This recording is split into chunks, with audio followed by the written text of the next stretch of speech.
Eh bien bonjour à tous, c'est Madex, et aujourd'hui on se retrouve pour un nouveau tutoriel sur SourceMaker. Donc aujourd'hui on va voir tout ce qui est importation et exportation d'animation. Donc bon, pour commencer on va créer un modèle, donc on va prendre un scout, voilà, avec. Hop, donc pour ceux qui connaissent SourceMaker, vous avez pu voir que animer un personnage, par exemple lui faire des mouvements simples, par exemple le faire marcher ou quelque chose comme ça, le faire tirer, c'est assez long. Et si vous voulez avoir un plan en fait, un arrière-plan, vous avez des personnages qui courent partout, qui se fight et tout, ça va être assez compliqué de faire tout manuellement. Donc pour ça, on peut importer des séquences. Ça vous permet de faire ça beaucoup plus rapidement. Donc après, c'est pas très joli au rendu, mais c'est rapide. Ça vous permet de faire des arrière-plans. Voilà, faut pas vous focaliser dessus, mais en fond, ça peut rendre pas mal. Donc pour faire ceci, en fait, il vous suffit de prendre votre scout, faites clic droit, ou notre personnage, import et là sequence. Vous allez voir en fait dans ce petit menu déroulant, vous allez voir toutes les animations du jeu. Entre run melee ou le scout run avec une batte par exemple. On va prendre ça. Donc vous bougez move X donc vers 1 pour le faire courir et vers l'arrière pour le faire reculer. Et Y ça vous fait aller sur les côtés, donc si vous cumulez les deux en fait il part en diagonale. On va faire ça après, tac. Et body, pitch et ya, c'est pour le faire regarder en l'air, par exemple, pour le faire regarder en l'air et à gauche, s'il veut bien. Non, il veut pas, tant pis. Voilà. Donc là, mon scout, il court. En regardant en l'air, il a l'air très intelligent. Bref. Ce qu'il y a, c'est que, bon, c'est joli, mais bon, c'est un peu lassant. Donc ce qu'on va faire, c'est qu'on va on va lui donner d'autres séquences. Le truc, c'est que si vous faites un port séquence directement, par exemple, on va le faire run item 2, voilà. Je sais pas ce que c'est ce. Ah non, run loser, pardon. Hop, ça va la remplacer. Et donc pour cumuler deux animations, donc je reviens en arrière. Hop. Donc pour combiner deux séquences, pardon, il vous suffit d'aller sur la timeline, de sélectionner votre shoot, de faire Shift B. Ça va découper votre shoot. Et là, vous faites. Qu'est-ce que je fais?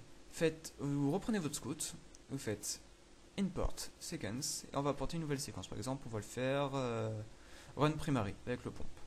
Hop, move X et on va faire move Y pour le faire partir en diagonale d'un peu. Et donc normalement, si je reviens là, ouais, il part un peu en diagonale. Il fait une esquive. Et par exemple, si après je veux le faire se tourner en arrière mais en gardant la même animation, donc vous reprenez le shoot, Shift B, vous signez votre troisième shoot. Et là, vu que si vous gardez la même animation, vous faites pivoter votre scout. Mais là, problème, vous ne bougez que la caméra. En fait, c'est tout simple. C'est que vous n'avez pas sélectionné votre scout. Donc vous le sélectionnez. Vous avez la petite. Comment ça s'appelle?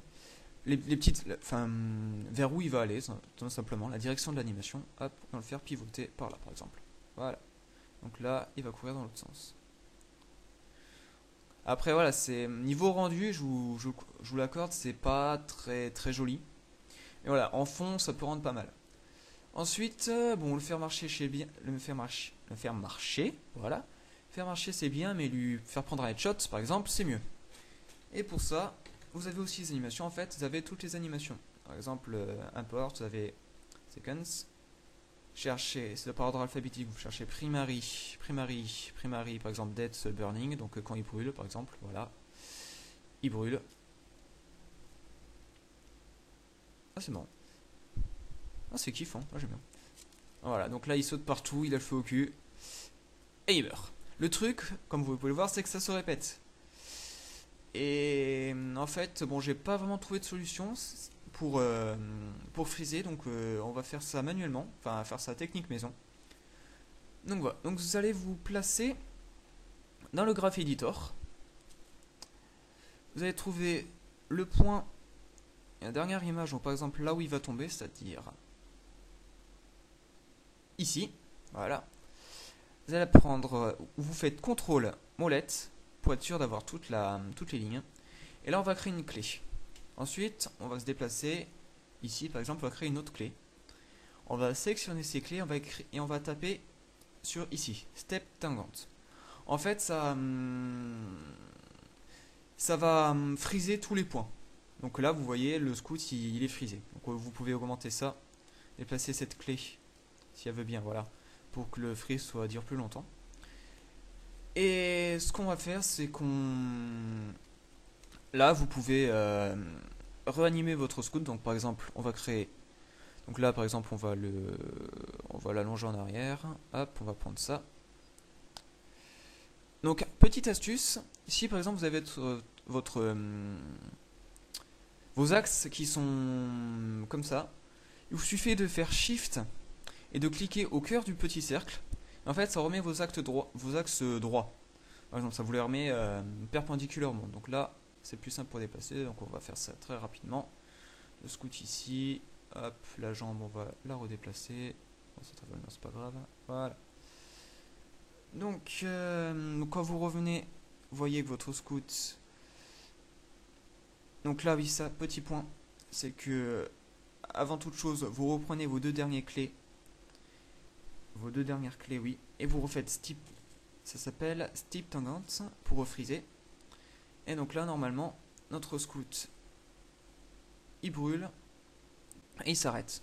Donc là, vous voyez qu'il y a un petit délai, donc ce que vous allez faire, c'est que vous décochez les aimants, et vous rapprochez votre keyframe au plus près. Et donc normalement, quitte à zoomer, hop, vous zoomez, vous mettez, vous les collez pas, parce que sinon ça va rendre, mais vous le mettez au plus près. Et donc là, voilà, notre scout, si je reviens au tout début, ça fait une animation rapide, mais une animation assez correcte. À nos scouts, hop, et il tombe, il meurt, roulez vif, voilà. Enfin voilà, donc pour tout ce qui est animation, ça sera tout. J'espère que ça vous ira, que je me suis bien fait comprendre, parce que c'est un truc assez compliqué, même moi je galère. Donc j'espère que tout s'est bien passé. Et on va faire un dernier point. Donc par exemple, on va reprendre un scout, c'est pas grave, qu'on va copier. Voilà. Hop, vous les détachez, qui sont collés, les vilains. Voilà, donc par exemple, si j'ai passé une heure à faire une animation, par exemple un scout qui a une pose particulière, bon là je vais faire ça très rapidement. Par exemple, hop, scout qui a une pose, c'est original on va dire. Et que vous coupez votre session et que vous aimeriez la récupérer, en fait, vous pouvez sauvegarder vos propres animations. Donc par exemple, je vais faire sélectionner mon scout 2, je vais faire clic droit, export animation, donc ça peut marcher aussi marcher, excusez-moi, pour les animations faciales. Faites animation, vous donnez un nom, donc moi j'avais déjà fait une avant, donc on va créer une autre, on va faire ça, appeler, je mets un nom au pif, voilà, tac, save, cannot write the select files, qu'est-ce qui se passe? Ah, peut-être que parce que j'ai enlevé le point DMX, ça, on va mettre DDD .dmx, donc faites gaffe, vous êtes en clavier anglais, donc des fois ça peut pas marcher. .dmx, est-ce que ça marche? Voilà. Et si je prends mon deuxième scout, je fais import animation, là on va l'avoir ici, et si je fais open, donc là il va vous dire si tous les os toutes les parties sont valides. Ok, donc là il s'est remis à la position de base. Et là vous avez deux scouts exactement pareils. Donc ça marche. Vous allez me dire ouais je fais copier-coller, c'est bon.